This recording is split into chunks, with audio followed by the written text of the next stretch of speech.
Hello friends, myself Pradeep Kumar Singh on the behalf of Engineers Institute of India. I am going to start a topic pump, which is very important for the gate point of view.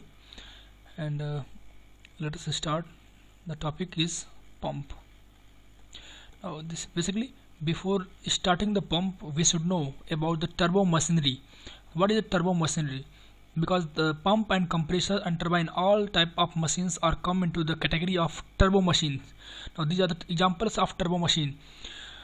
Then the turbo machine is simply a device which can either extract the energy from the fluid or can provide the energy to the fluid. Okay, now there are basically we should start. The first is turbo machinery. Turbo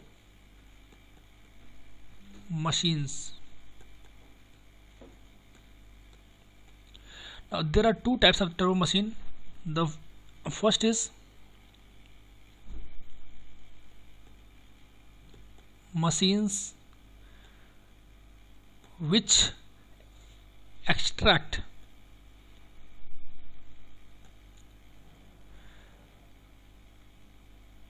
energy from the fluid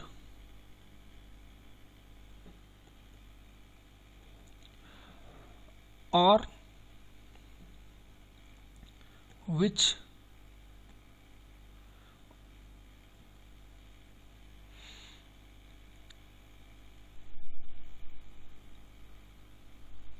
in which energy is given to machine by fluid, to machine by the fluid. Example of this type of machine is called turbine. Now second type of turbo machine is the machine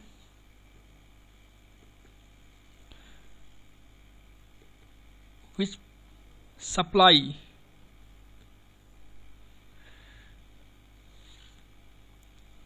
energy to the fluid.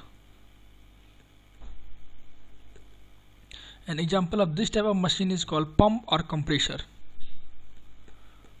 Pump or compressor. Clear? Now it means there are two types of classification of turbo machines are there. The first classifications are turbine, in which the energy is given by the fluid to the impeller or machine, and second classification is the machine which supply the energy to the fluid, which is called pump or compressor. Now there should be a basic equation for the turbo machine, and this equation, the name is called Euler equation, Euler turbo machinery equation. Euler turbo machinery equation. Machinery equation. Now what is the Euler turbo machinery equation? The Euler turbo machinery equation is based on Newton's second law of motion. As you know that the Newton's second law of motion simply says the rate of change of momentum is equal to mass into acceleration, or you can say the summation of algebraic summation of forces. Similarly, in the case of rotational motion, the Newton's second law of motion can also be defined as the rate of change of angular momentum. The rate of change of angular momentum is equal to torque. Okay, torque supplied by the fluid on the impeller or impeller by the fluid. Now then you can write here the torque is equal to the rate of change of angular momentum, which is given by R2 v theta 2 minus R1 v theta 1 into, now if we multiply on the both side by omega is called radial velocity. If you multiply the omega on the both side, this will become power supplied to the fluid or power supplied on the fluid. Both may be possible. M dot R2 v theta 2 minus R1 v theta 1 into omega. Now here notation is I will clarify what are the different notation we are going to use here. Now, what is R1, what is the R2, what is the V theta 1, what is the V theta 2. Now this I am going to clear in the here. Now let us see how can we derive the turbomachinery equation called Euler equation. Let us assume a simple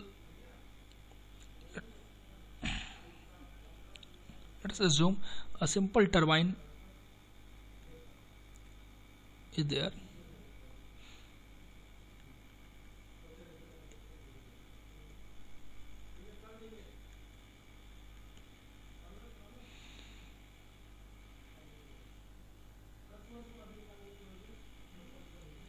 These are the suppose turbine blade. These are the impeller. On this impeller, these are the curves. These are the vanes. Now, I have only assumed only one curved blade, and I'm using different. Now, suppose I have assumed a first point here and second point as the outlet of the impeller. Now this is the first point is called inlet of the impeller and second point is called outlet of the impeller. Clear? Now if this is center of the impeller, or you can say eye of the impeller, then this radius is called R1, and similarly if here this radius is called R2, outer radius. Clear? Now means on any impeller I am going to consider only 2 points, one at the entry of the impeller and second at the exit of the impeller. Now suppose the fluid is going to flow, okay, and again I am going to use the different color pen.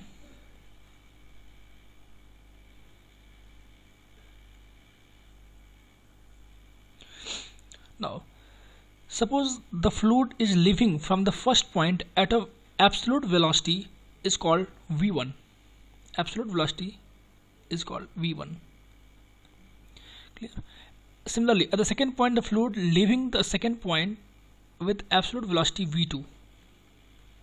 Means V1 and V2 are the absolute velocity of the fluid leaving from the point 1 and point 2. Clear? Similarly V1 V2 are the velocity of the fluid, and you can write here V1 and V2 are fluid velocity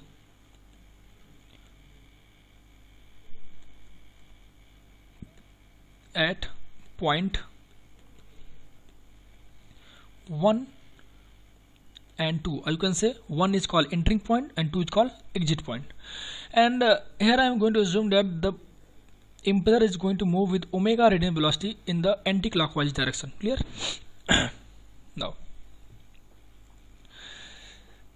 similarly there is another velocity and notation is U, capital U. Now suppose this is capital U2 is there, and here I am using capital U1 is there. Here capital U1 and capital U2, capital U1 and capital U2 are the blade velocity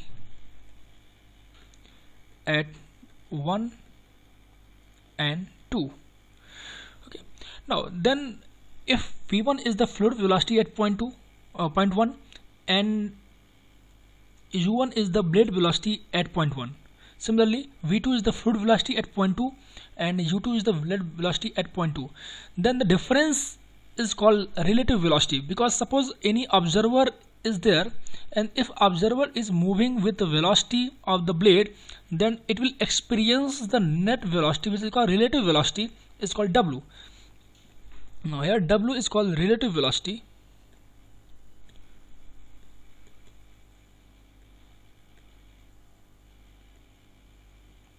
which is basically at point 1 W1 is the V1 minus U1, and at point 2 means at the exit this is V2 minus U2.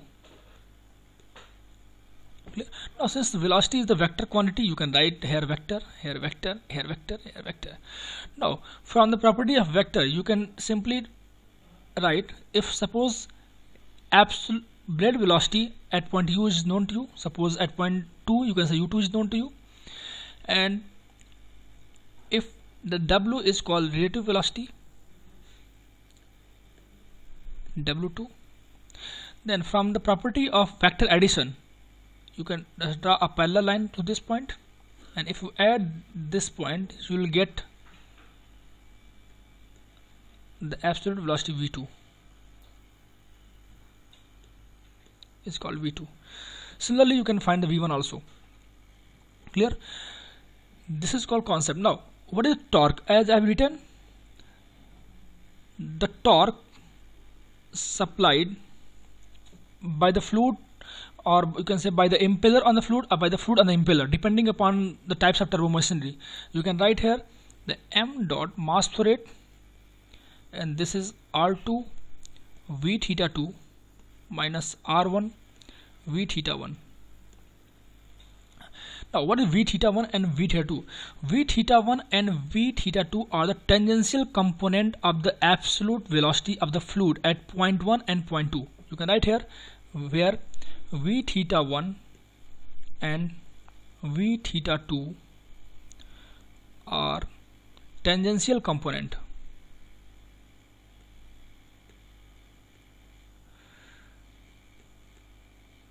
Tangential component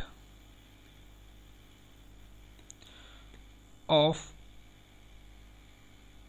flow velocity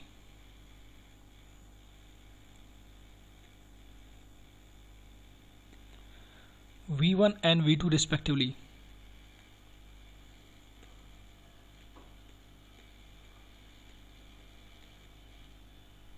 Now this thing you can show on the diagram here. Suppose I am considering first about the at exit. Now if V2, here V2 is the fluid velocity at point 2, then its tangential component, here you can draw, this is V theta 2. Okay. Similarly, here if V1 is the fluid velocity at point 1, then its tangential component, here this is called V theta 1. Clear? Now then here now notation is clear here. R1 is the inner radius, R2 is the radius from the center at point 2, V theta 1 is the tangential component, and V theta 2 are the tangential component at point 2. Now if everything is known to, and if you multiply on the both side omega, then you can the power supplied to the fluid or power supplied by the fluid, tau into omega is equal to m dot into R2 into omega into V theta 2 minus R1 into omega into V theta 1. Now here R2 into omega, R1 into omega is called linear velocity, and this is called U2 and U1. You can replace the R2 omega as a U2 and R1 omega as a U1. U1 is called blade velocity. Okay. Now in the next slide, you can write here power. The power is equal to m dot U2 V theta 2 minus U1 V theta 1.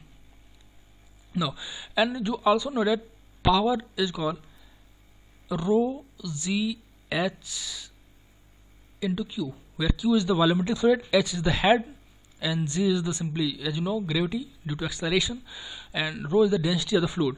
You can change this power in form of head. Okay. Now similarly, if and again the mass flow rate, you can, if you write in form of head, you will get 1 upon g into u2 into v theta 2 minus u1 v theta 1. This is called turbo machinery equation, or you can say Euler equation. Now this is the head. This is called head imparted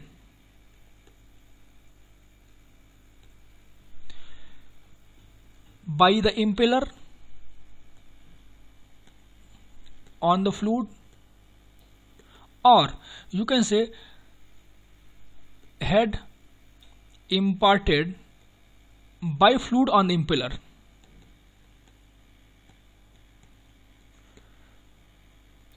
impeller. Now if h is more than 0, if h is more than 0, it means this is called compressor or pump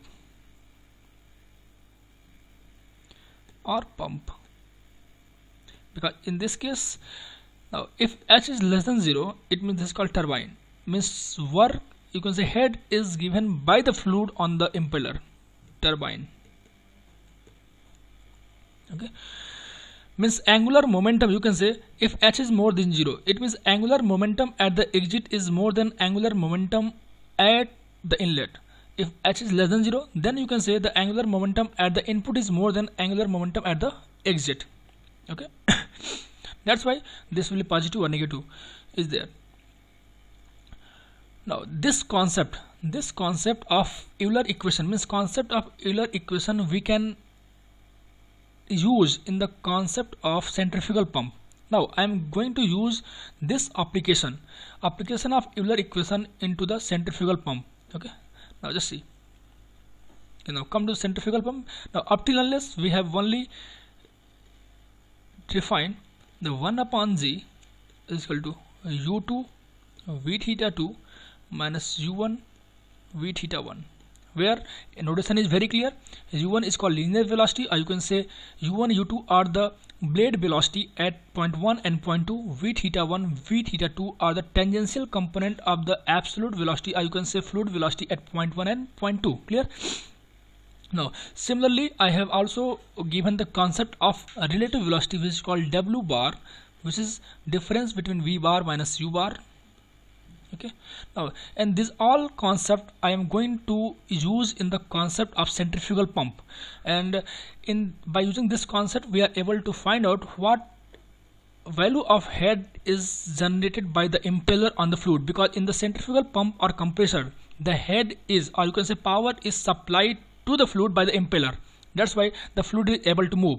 Means ultimately we have to find out what amount of power will be developed by the impeller on the fluid, okay, in order to transport the liquid from one position to another position. Clear? Now just I am going to use the concept for in the centrifugal pump.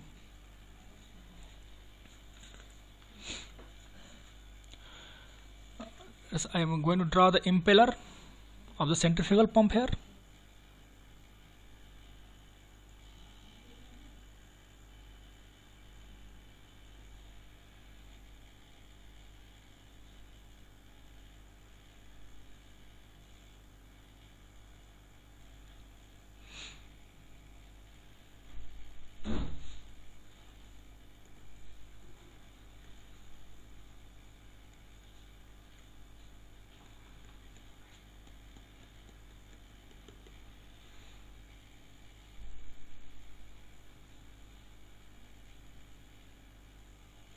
Now let us assume this is the one blade, curved blade on an impeller of the centrifugal pump. There are number of blades are there, but I am assuming a single blade. Now if this is eye of the impeller and this is the point here, I am using a different color pen. This will be easy to understand. Now it is point 1 here and again point 2 here. Now this is the radius R1 and again this is the radius R2.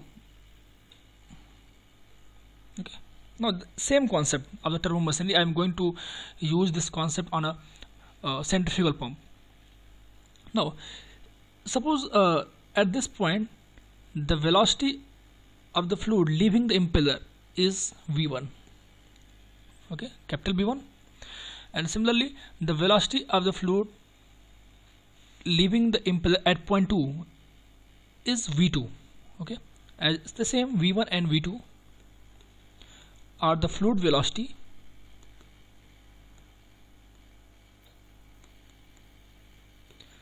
at 1 and 2 point, and notation are very simple. U1 and as usual are blade velocity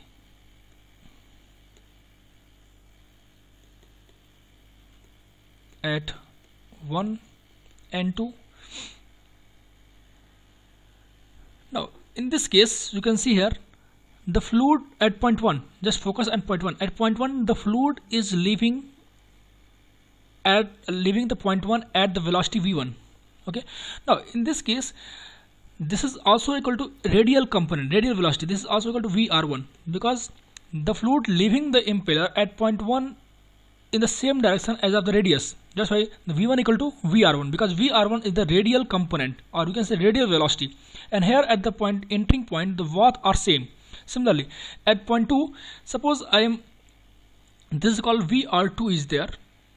Suppose this is point 2, and if the fluid leaving the point 2 with a velocity vr2, okay, now in this case you can say at point 1 v1 equal to vr1, but at this point v2 is not equal to vr2 because here the direction are different.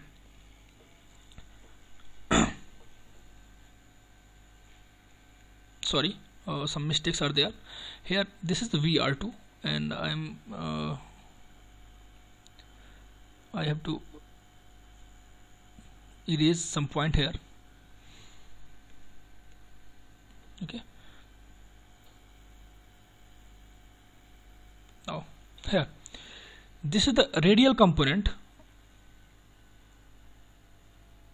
If this is the radial velocity vr2, okay, now how can you find the vr2? Because at point 2 the fluid is going to flow with some volumetric fluid q, and what is q? Q is called the rate at which the fluid is going to flow at point 2. Now q is called simply area into velocity. Clear? Q is simply volumetric fluid. It's called area into velocity,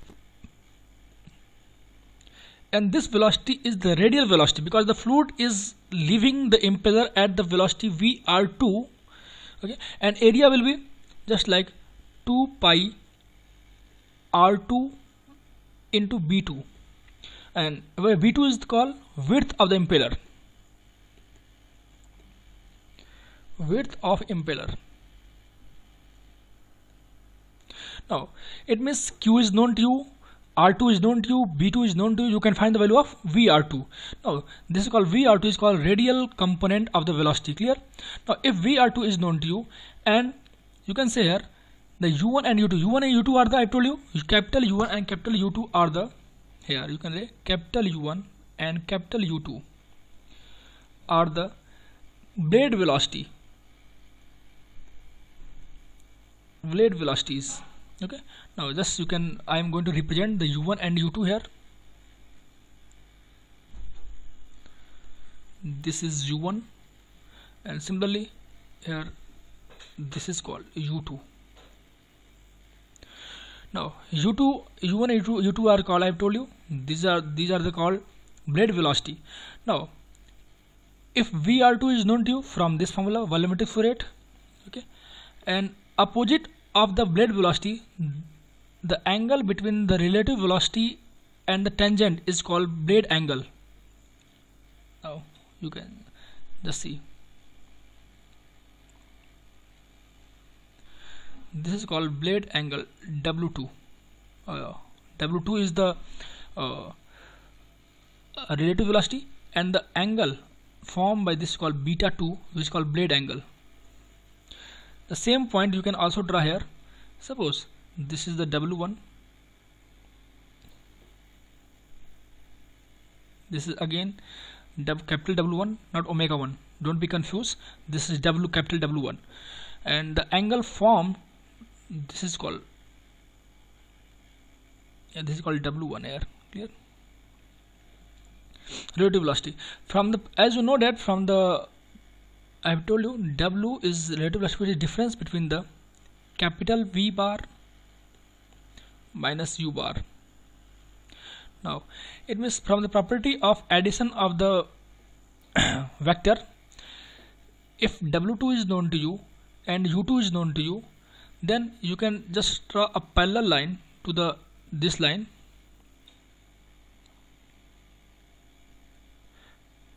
Now, and if you match, now let us see, this point is called absolute velocity called v2. Okay, and you can say if v is the fluid, I told you v2 is called fluid velocity at point 2, then these are the called radial component vr2, and similarly the v theta 2. Now this point is called v theta 2. Clear? Now it means v theta 2 is the v theta 2 and vr2 are the tangential and radial component of the absolute velocity. You can draw the same picture. I am going to draw here clearly. The second, this is called exit of the impeller. These are called u2. This is called w2, and opposite of the blade velocity, the angle formed between the tangent and the radial velocity is called blade angle, called beta 2.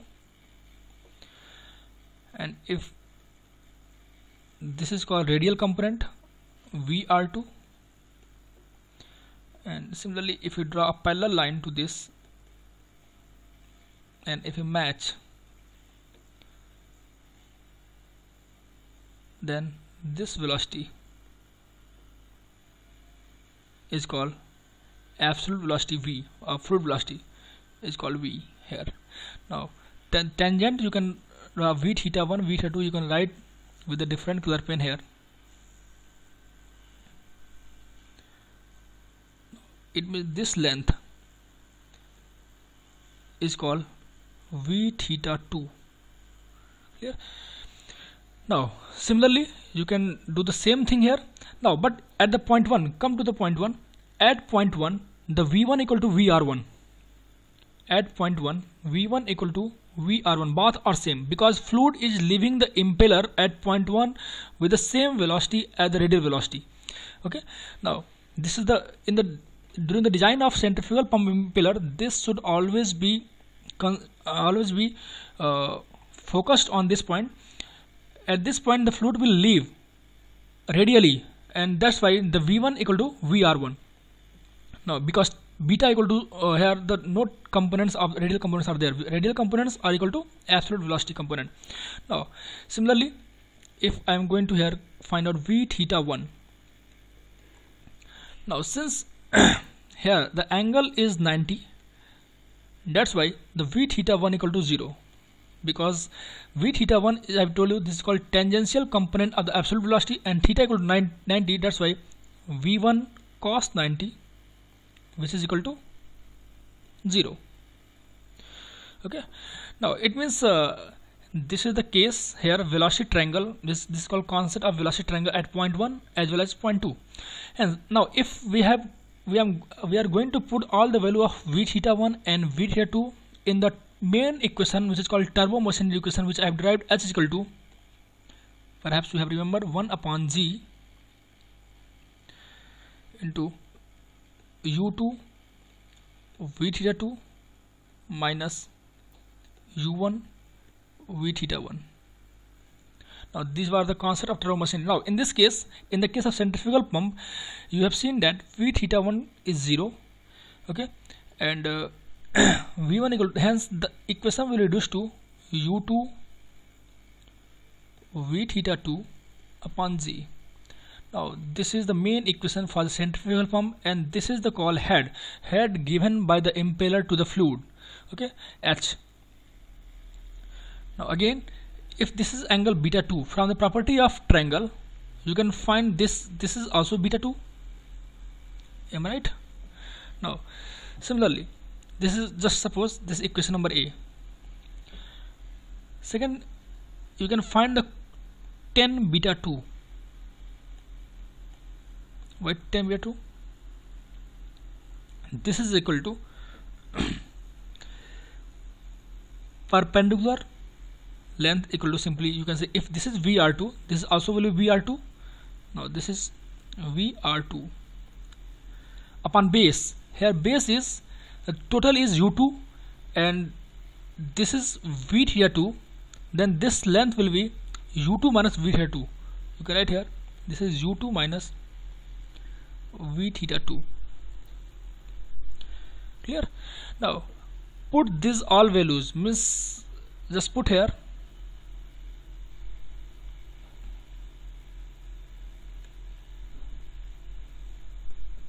means we are going to put the value of 10 beta 2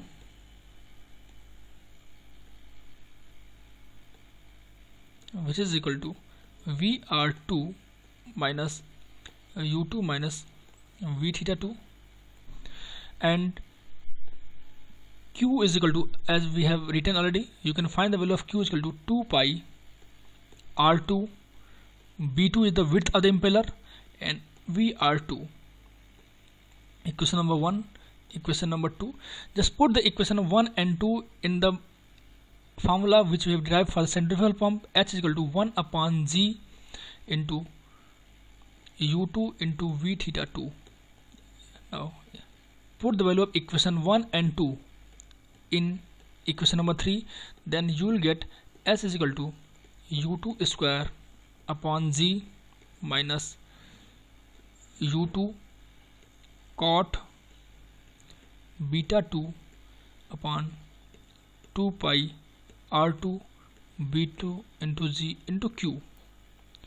This is called main equation for centrifugal pump, and this equation simply relates the head versus Q. Now you can see here, if all U2 U1 are the constant, then head is going to vary with the Q. Now there are three conditions are there. If beta, because the slope is positive or negative, it will depend upon the value of beta, and beta is called blade angle. Now I am considering the three conditions. If beta 2 is more than 0, and this is the case for forward curved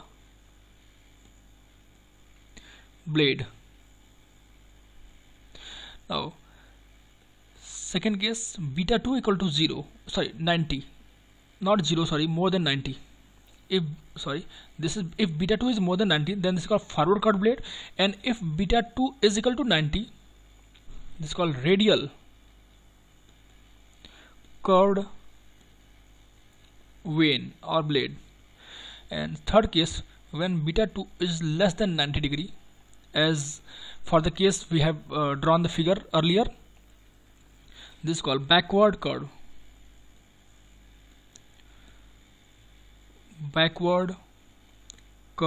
vane. Means there are three types of vane is possible: forward curve, radial curve, and backward curve. Clear? Now it means in this equation, if beta 2 is more than 90, then cot beta 2 will be more than 0, and here in this case cot beta 2 will be equal to 0, and for this case you can check cot beta 2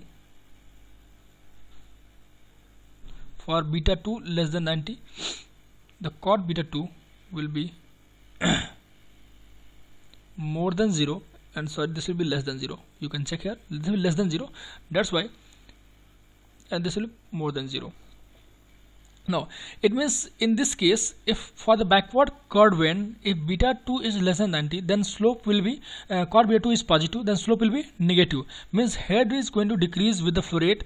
And in the case of first case, in the case of forward curved vane, since cot beta 2 is less than 0, then negative become positive, and hence the head will going to increase with the flow rate. But in the second case, which is beta 2 90, it's called radial curve vane. In this case the head is constant, it is not going to change with the flow rate. I am going to draw the curve here.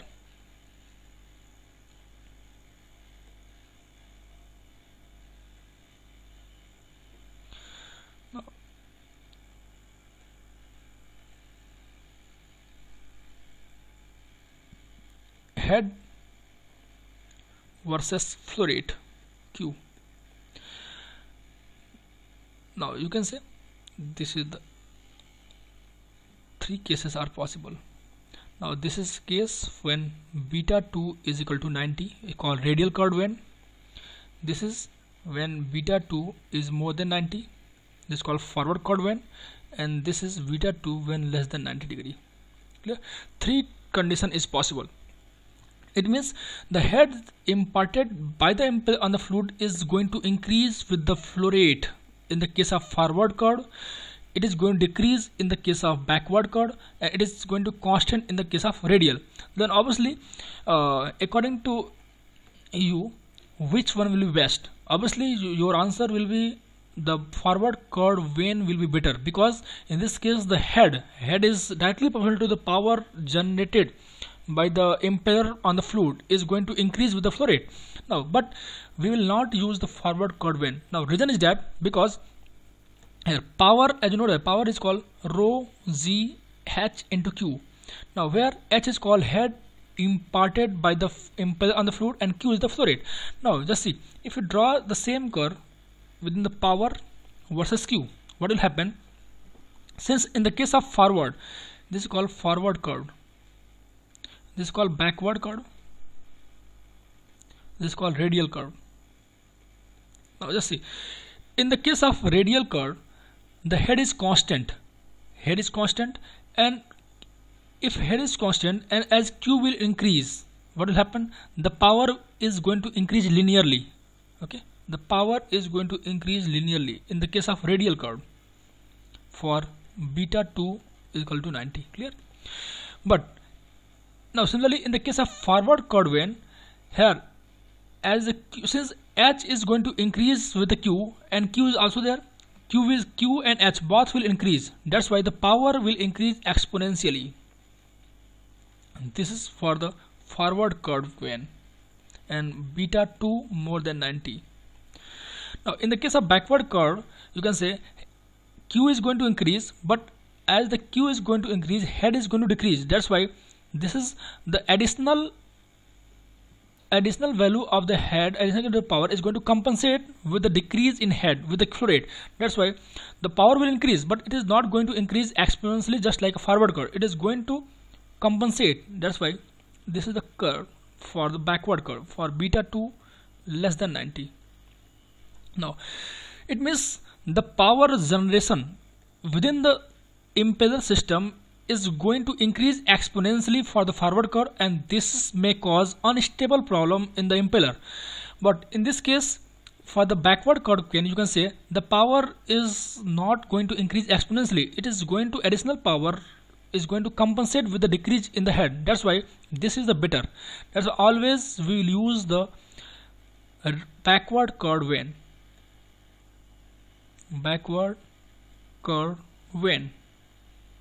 Now reason I have told you, because here head is going to generate, head is going to increase with the flow rate in the case of forward, but power is going to increase exponentially, power is going to rise exponentially within the system, and this may cause additional hazardous condition, because that so much power may cause hazardous condition in the system. That's why we will not choose the forward curve vane. Okay, we'll always go for the backward curve vane, because in this case the power is not going to increase exponentially, it is going to stabilize with the flow rate. Okay, that's why this is the backward curve vane is better. Now this is the variation of the power with the head.